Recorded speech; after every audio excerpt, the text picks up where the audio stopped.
America. They're not gonna, there's a lot of takes going to be thrown out here. These are, as Kevin Wildes once would say, half-baked ideas. These are half-baked takes. Okay. Second declaration. My obvious answer is Patrick Mahomes, but the audience wants to hear a different answer. So, non-Patrick Mahomes category, Deshaun Watson for a team different than Houston. Most notably for the Niners and Kyle Shanahan. So Deshaun Watson gets his wish. He goes to San Francisco, wins an MVP there. That's my way too early non-Mahomes. What about the Jets, Nick? Prediction. Yeah, well, then he's not going to win the MVP. Then he's in the same position he's in right now. Not great. Yeah, not the Jets. Terrible team. Okay. Take of the year. Right, well. Although Nick is trying to downplay these takes, this is actually the take of the year. These 50 sports writers who voted on the NFL MVP are at their heart storytellers. And what was the story of this year? Oh, it was one Tom Brady. If they could vote again, it's obvious Tom Brady is MVP. But here's the take of the year. The aging take. Aging sports writers, we're all getting old. There's a narrative out there already. Who should be NBA MVP? Well, it's LeBron James. He's old. He's leaving his team. If LeBron wins MVP, Tom Brady wins MVP next year. Take of the year. Boom. Drop it. Silent. Camera stays on you. On to Josh Allen now. Josh Allen broke out in year 3 as he carried the Bills to the AFC title for the first time in 25 years. The AFC Championship. Who will follow in his footsteps? Brandon, your way too early prediction for a breakout player in 2021 is blank. Breakout player. Breakout. Yeah, I'm going with Jalen Hurts. Look, he won his nasty debut against a nasty Saints defense. All right, that was a really good defense. And then he followed that up going against the Cardinals with 4 touchdowns, 3 passing and 1 rushing. So I'm going with Jalen Hurts. No more Carson Wentz. We're hearing it can happen any minute now. Let's see what happens with Carson and Jalen. Multi-layered prediction with my next one. Next year, when you ask Brandon Marshall who his top 5 receivers are, and he lists 13 guys, one of the guys he will list is Robert Woods. Robert Woods, so finally with a quarterback with life-size hands, teaming up with Matt Stafford. Sean McVay opening things up. We've seen Robert Woods have 1,000-yard seasons with golf. I think he could have a 1,400-yard season with Matt Stafford. So Robert Woods breaking onto the scene next year. Brandon Marshall's going to be like, you know who we don't talk about enough? Robert Woods. Why don't we talk about him as a top 5 receiver? Here's 11 other receivers I talk about more as top 5 receivers. I can see it coming. Week 6 next year, Wildes. All right, I'm going with Justin Herbert, who I'm describing as the Bitcoin of NFL quarterbacks. Why? It's like, yeah, of course you've heard about it, but like, what's the ceiling?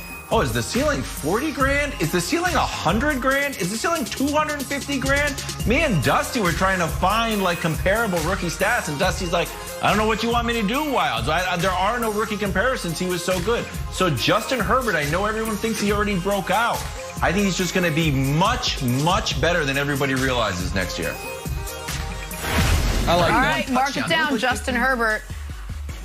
Hey, guys, Bucks back. Ronald Jones played a big part in Sunday's Super Bowl win, helped that offense score not 1, 2, or 3, but 4 touchdowns. Fresh off that first ring, Ronald Jones joining us this morning. Ronald, good morning. Congratulations. I have to imagine it has been an absolute whirlwind for you the last 24 hours or so.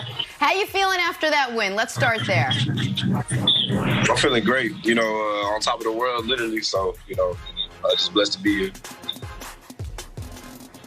Woo! RJ, absolutely love it. Look, before the year started, Phil Simms was like, yo, you got to watch out for this kid. He's phenomenal. And you proved him right all year. I know you didn't get as many carries as you wanted, but you were electric, and you definitely took off. I got a question for you. I miss those meetings, those install meetings, all right? I know you guys had 2 weeks to prepare for the Kansas City Chiefs, but talk to me about the keys to victory. So when you guys sat in those Wednesdays meetings and you start installing 1st and 2nd down, then you went to 3rd down, you went to red zone, what did you guys see as opportunities, areas of opportunities to beat these guys? Yeah, Coach has just talked all week about, how we wanted to establish the run and, stay balanced the whole game. So I think we got a good mix of that in. And, defense obviously played a great part too. We could hold the team to no touchdowns. It's going to make our job a lot easier. All right, Ronald, I got 2 questions for you. Similar topic. First one is this. What happened between Brady and Honey Badger?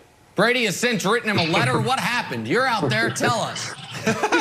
Yeah, I don't know what happened with that one, but apparently, they got through the crossroads. He sent him a text or whatever, so that's that. But guys, they both lion-hearted out there, so yeah, it's no telling.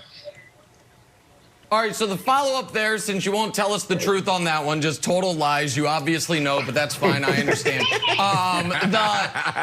When was the first time, either in practice or in a game, you saw that streak in Brady?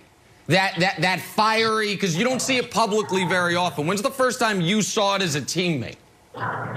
Yeah, I saw it, in the summer when we got together at Berkeley Prep High School. And was throwing passes there. He was, already in playoff mode and things like that. You just be around him. You can't help but be great as well. Ronald, I heard 2 stories after the game. One was that no one believed in you, that the defense thought, like, I can't believe we're underdogs. We just went through Aaron Rodgers. We went through Drew Brees. Why are we underdogs? Then the other story was that Tom Brady is sending everybody text messages saying we will win, and that he put in sort of this like confidence in everyone. So when you went into that game, was it a level of confidence like we can beat this team, or you're like, no, we're the underdogs, we're going to prove everybody wrong? Yeah, it wasn't even that. We didn't think we was underdogs. We believed we was going to win the entire time. So as long as we went out there and execute like we did, we knew everything would come together.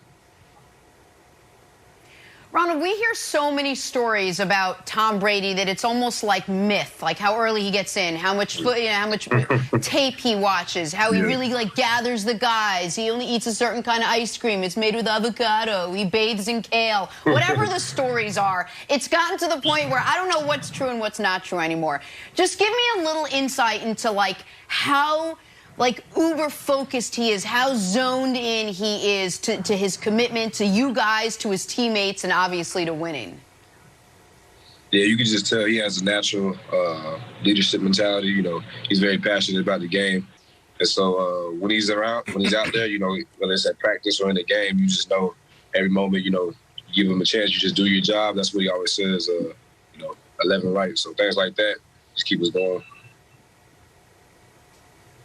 Look, man, the dude is 43 years of age, man. He should be, with his grandkids right now.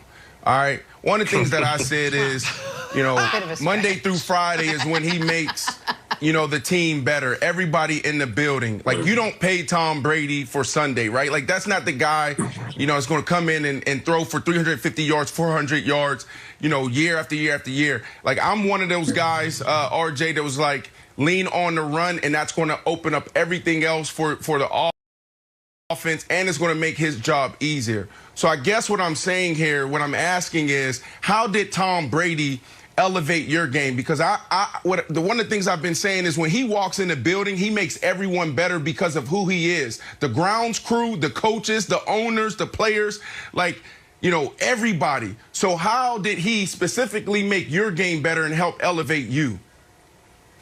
But yeah, I think just, working with him in the summer, coming in tip-top condition, things like that. And I definitely agree with you, with the run, being able to open up the pass and complementary our game. So, yeah, I think, just all that passion and all the drive, he still has, at this age, like you said, the second to none, obviously the greatest. So I'm glad to be a part of the journey. Where are you, and are you wearing the same clothes from Sunday night? Like, it seems like you have that same hat, the same shirt on. Where are you? What are you doing?